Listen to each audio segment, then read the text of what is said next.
Okay, I'm gonna try this one more time and then I'm giving up. This is going to be the 5th time I have attempted this.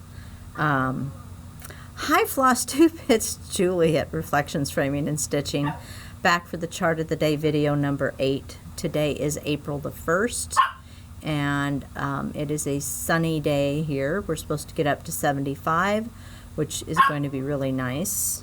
Remy is doing her normal, oh hey, I can hear you talking, so I'm going to bark the entire frickin' time. Remy, be quiet.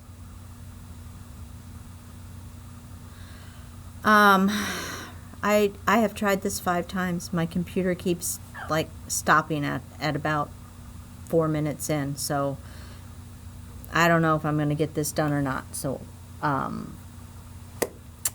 the previous chart of the day was the coffee, tea, or hot cocoa, and I'd asked whether you were a coffee, hot tea, or not necessarily hot, a coffee, tea, or hot chocolate drinker, and I figured coffee would win hands down, and it did not. Tea drinkers are apparently alive and well and watching FlossTube, so it seemed to be about half and half for coffee and tea, with a few of us hot chocolate drinkers thrown in there. It seems like most people can't drink hot chocolate unless it's cold out, which I don't understand, because you drink hot tea and you drink hot coffee all year round, so why not hot cocoa? But I have to admit, I'm one of those that doesn't drink hot cocoa in the summertime. So we're all weird that way, I guess. I just like soup. I can't do soup in the summertime. I eat other hot foods in the summertime, but soup is a wintertime thing for me, I guess. Anyway, thank you for participating. I really appreciate it. I continue to get people sending me messages telling me how much they're enjoying the Chart of the Day videos, so I will continue doing them as long as I possibly can, and as long as my computer continues to cooperate. Today's Chart of the Day is from Stacy Nash Primitives. It's called Little Red Work Pin Keep. It's a very simple design. Just alphabet, few numbers, all one color.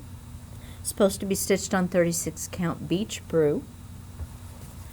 The back side of the chart looks like that. And you'll notice she's using some of those little red raspberry waxers for display purposes. The called for thread is Weeks Dye Works Cayenne, which is a nice variegated darker red. One of my favorite colors for red. I like this. I like Country Redwood. And if I want a real nice true red, I like Gloriana's Poinsettia, or Poinsettia, however you want to say it. But that's what it looks like on the Beach Brew.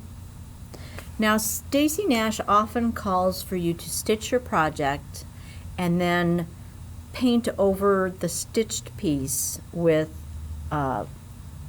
walnut crystal solution. And that kind of gives you a halo. I don't know how well it's going to show up, but kind of a little halo effect around the stitching. I don't know that it's coming across there, so I pulled this off the wall. I used that same, this is Barbara Anna's Something Wicked, I think is what it's called, but I used that same technique on this one. I finished the stitching. This was all DMC colors. Finished the stitching and then painted over it, and you can see how it's kind of got a halo effect around the stitching, and it gives it kind of a cool old look.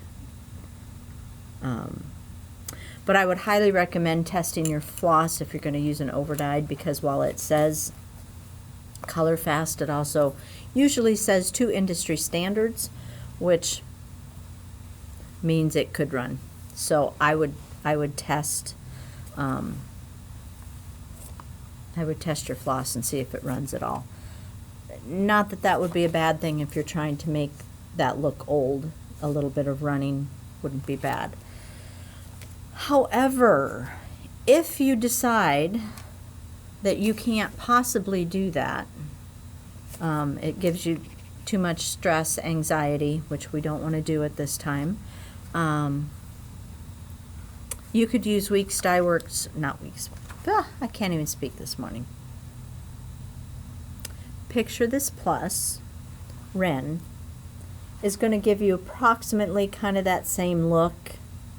You won't get the halo effect around the stitching, but you'll get that old-timey, I've been around a while look. I've been rode hard, put up wet, as my mom used to say. So you could use Ren, and that would work too. Okay, so that's what I have for chart of the day for yesterday. I will try and do another one today. It's going to depend on how busy I am. Yesterday was pretty busy here in the shop, not with people. I have closed the shop to foot traffic, but with orders coming in. And again, thank you ever so much. I cannot tell you how much I appreciate that. And I'm sure the other shops and businesses are appreciating your help also. So, a question for today. I was thinking back on, okay, let me start over. I was watching Hawaii Five-0 Friday night, which is what I normally do Friday night, because Alex O'Loughlin's my boyfriend, and we have to spend Friday nights together. So I was watching it, and then it said something about this is the second to the last show of the series. I don't know where I've been that I did not realize the show was ending. But I was like devastated, because that's what am I going to do on Friday nights? Yes, I can still watch Tom Selleck at 9, but you know, Hawaii Five-0 was my thing on Friday nights, which got me to thinking about other Friday nights from the past. Here again, it's brain kicking in. And I got to thinking about Friday nights when I was younger and all the television that we used to watch. Probably when I was somewhere between 9 and 14, 13 maybe. Let's go 9 and 13. Remy, be quiet. Go lay down. Let's say between 9 and 13. Before you're old enough to really want to go hang out with your kids or your friends. Before you're old enough to go hang out with your friends on Friday nights or Saturday nights. So I just started thinking about, again, days gone by. And I don't know about in your house, but in my house, my dad ruled the TV. So you watched what he watched. It wasn't necessarily what you would have chosen, but he was in charge of the TV. He was always in charge of the TV, and even when he moved into my sister's house, he was in charge of the TV. So they watched a lot of, at the end of his life, he watched a lot of the old-time shows like Gunsmoke and The Rifleman,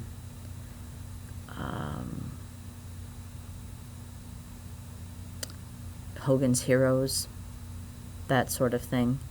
But when we were kids, on Friday, Saturday, and Sunday nights, we would watch, there was one called Bracken's World that was one of my dad's favorites. I remember watching it because the one actor on it, I think his name was Dennis Cole, and he had this really white blonde hair and the dark eyebrows. Remy, be quiet. Dark eyebrows, and I thought he was really, really cute. But I don't remember the show at all. But we did watch that quite a bit. We watched. Love American Style was another one that was big on Dad's list. Carol Burnett Show. Did you ever watch that? I still watch that on Netflix. The comedy was funny without being dirty or involving sex. And, the kids could watch it without... there was adult humor in it, but it wasn't... It's pretty tame compared to today's standards. Mission Impossible was another one he watched. All in the Family. Mannix, Bonanza. All the Odd Couple. The Odd Couple. Do you remember The Odd Couple? Mary Tyler Moore. Family Affair. With, I think that was the one with Buffy, Sissy, and Jody. So, anyway, we watched what he watched. Not necessarily what I would have chosen, although I did like Family Affair, and I did like Carol Burnett. Petticoat Junction, I like that one. But I would have to say that the favorite thing that we used to do on Fridays or Saturdays, another one. Walt Disney? The Wonderful World of Disney. We used to watch on Sunday nights. They'd have like a movie or a cartoon type thing. Pollyanna. Did you ever watch Pollyanna? Or Summer Magic? A side note there. My third cousin is Jerry Mathers, who played Beaver on Leave It to Beaver, and he also was in multiple Disney movies like Summer Magic. He might have been in Pollyanna, I can't remember. But anyway, never met him, so it doesn't really count for anything, but he is my third cousin. I know Mom knew his dad and had some interesting things to say about his dad, but I don't think she ever really knew Jerry at all. So, anyway, one of the things we used to do when there wasn't something on TV that Dad wanted to watch was Dad would pop a big old huge thing of popcorn, and then we'd play Aggravation. And it was one of the only things that I can remember my dad ever doing with us kids. Mom didn't play board games. She mostly was folding the laundry and things like that. But Dad would on occasion, he would pop this big thing of popcorn, and he would get out the Aggravation game, and we'd all sit down and play Aggravation. And I look back on that memory fondly because, as I said, that was kind of the only thing he ever really did with us kids.